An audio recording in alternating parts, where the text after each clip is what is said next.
A lie told once can be forgiven, a lie told twice becomes a habit. But a lie carried for 35 years through birthdays, family dinners, hospital visits, and quiet moments when you needed the truth the most, that doesn't stay a lie anymore. It becomes a life. A carefully constructed life built on silence, fear, and the agreement that no one will look too closely. And the worst part is not that people lie. The worst part is that everyone knows except you. My name is Daniel Hayes. I'm 35 years old. And 3 months ago, my entire life collapsed inside a hospital room over a sentence that should not have mattered but did. It didn't happen with shouting. It didn't happen with drama. It happened quietly, the way most life-changing moments do. A doctor looked at a file, then at me, then back at the file and said, "This doesn't match." 4 simple words. But those 4 words were enough to break something that had been holding together for 35 years. Before I tell you what happened in that room, you need to understand the life I was living before it all fell apart, because nothing like this comes out of nowhere. There are always signs, small ones. Quiet ones, the kind you ignore because the alternative is too uncomfortable to accept. I grew up in a small town where everyone knew everyone. My father, Richard Hayes, owned the biggest grocery store in the area. My mother, Carol, was known as the kind woman who never missed a church event. We were that family. The one people pointed to as an example, the one people wanted to be invited by. On the outside, everything looked perfect, but inside it always felt slightly off. Not broken, not wrong. Just not right, like something was missing, but no one was allowed to say it out loud. I was the youngest of 3. My brother Ethan, my sister Laura, and then me. They both looked exactly like my father. Blonde hair, blue eyes, same sharp features. People used to joke about how strong the family genes were, then they would look at me and pause. Just for a second, long enough for a child to notice.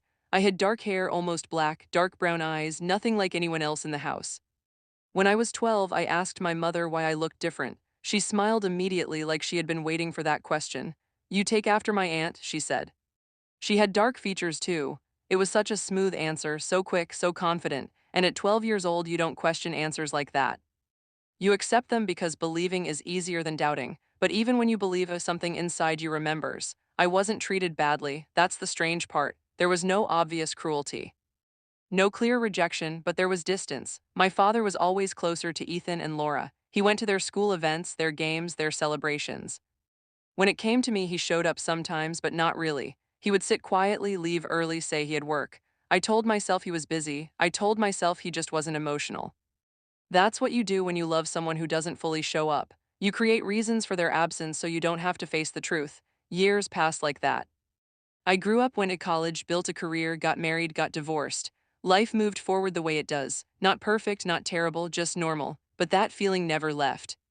That quiet sense of being slightly out of place. Like I was part of the family but not fully rooted in it. Like I was standing in the same room but somehow still outside of it. Then came the hospital. It was a Tuesday afternoon when Ethan called. Dad had been taken in with chest pain, possible heart issue. We all rushed there. Waiting room, white walls, the smell of antiseptic and tension. The kind of place where time slows down and every second feels heavier than it should. We waited for hours, doctors moving in and out. Nurses speaking in low voices. Finally, they let us see him. He looked smaller in that bed, weaker but still him, still controlled, still distant in that familiar way. The doctor came in later, calm. Professional, the kind of man who has done this 1,000 times. He explained the tests, the condition, the next steps. Then he paused, looked at the file again, something shifted in his expression. Subtle but noticeable, I saw my mother tense. I saw my father look away. Ethan and Laura didn't notice, but I did. Because when you grow up reading silences, you learn to recognize when something is wrong before anyone says it. Later, the doctor asked to speak to me alone. At first, I thought it was routine.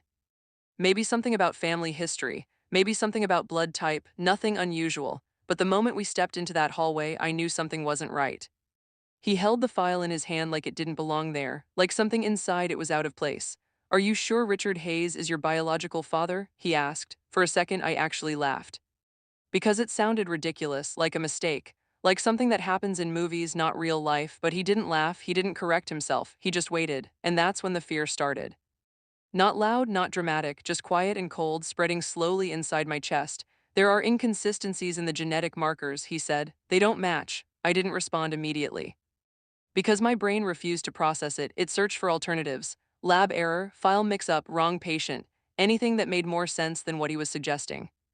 But the problem with truth is it doesn't need to make sense at first. It just needs to exist. I walked back into that hospital room differently than I had left it. Nothing had changed, same people.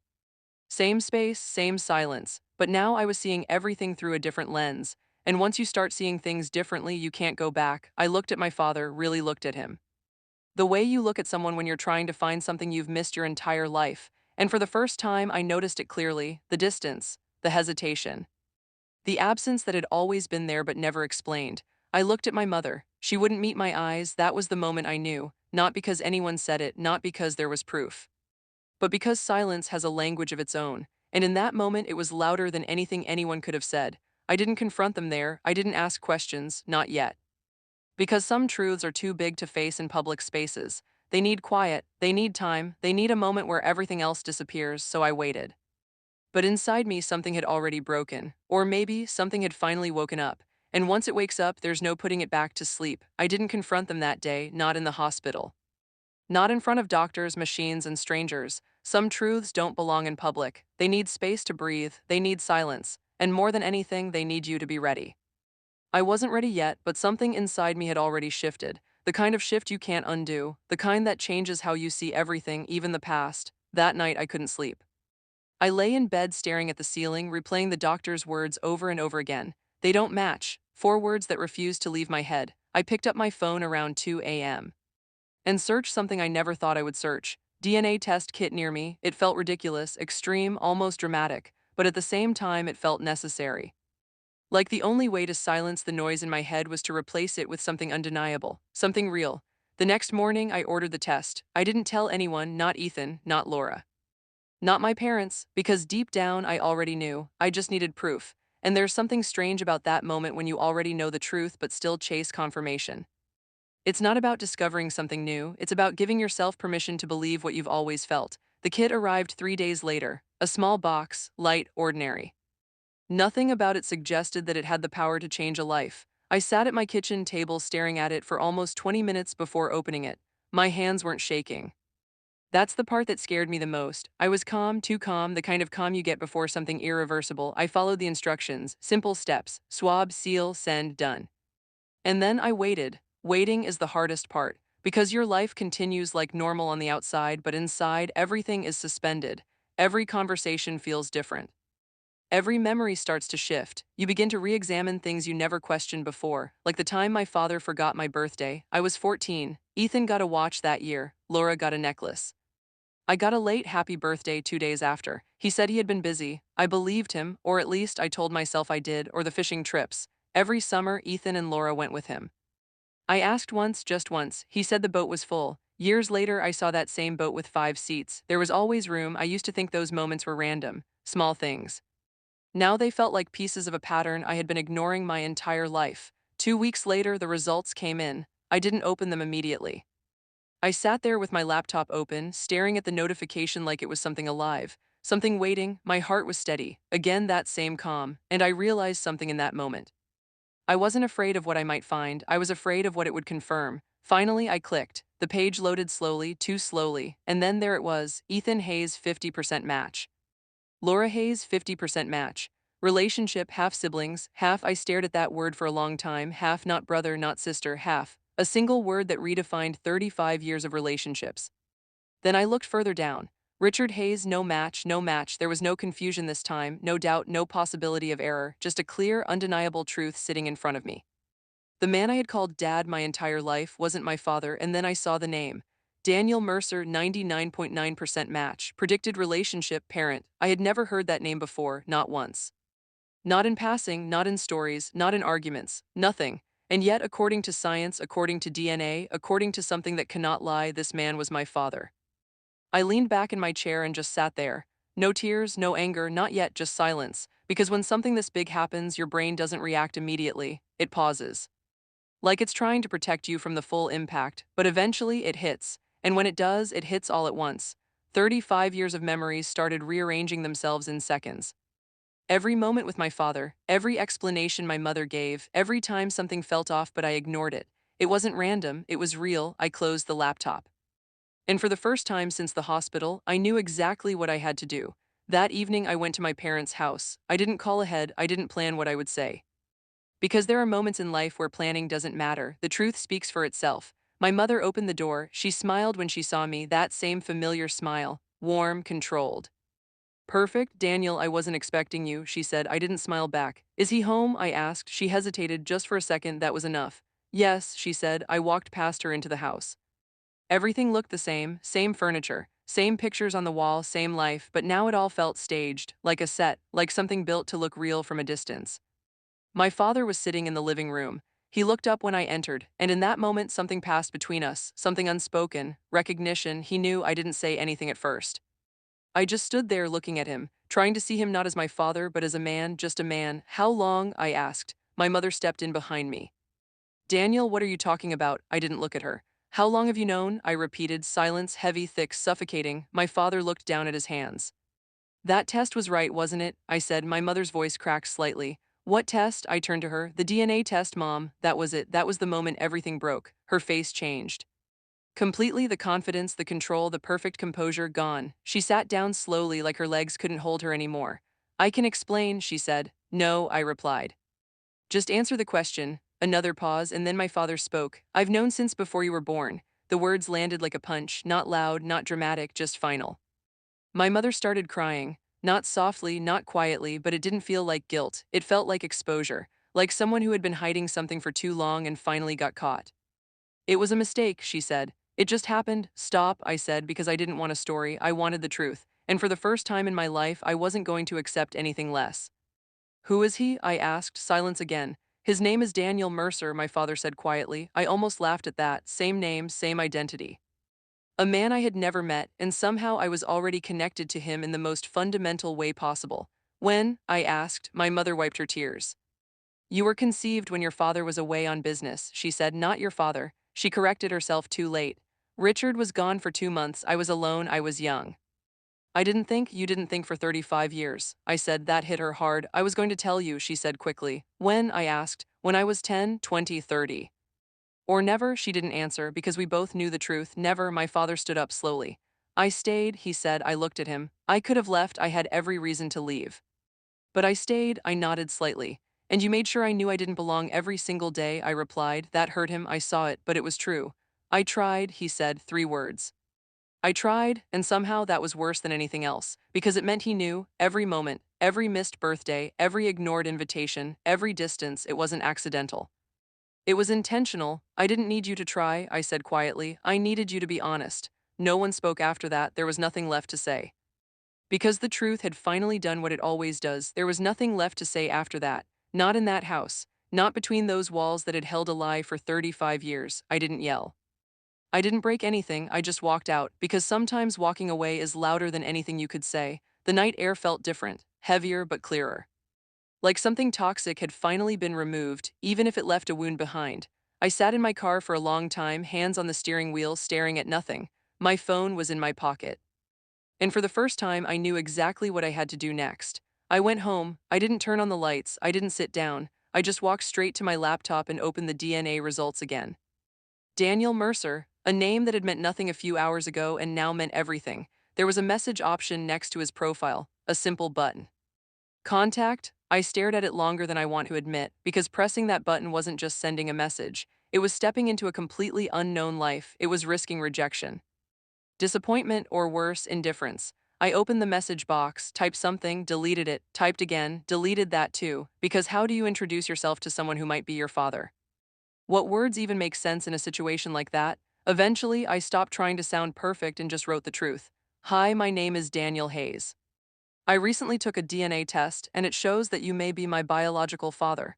I was born in 1988. I don't know if you were aware of this, but I would like to talk if you're open to it. I read it 3 times. It wasn't emotional, it wasn't dramatic, it was simple, honest. I hit send. And just like that, everything changed again. The next 12 hours felt longer than the last 35 years. I went to work, tried to focus, numbers on a screen, emails, meetings. But none of it mattered, because somewhere out there, a man was about to read a message that could completely change his life too. When I got home, I checked my phone before even taking off my shoes. One new message. My heart didn't race, it dropped. I opened it. I have read your message several times trying to understand it. If what you're saying is true, then I need to apologize.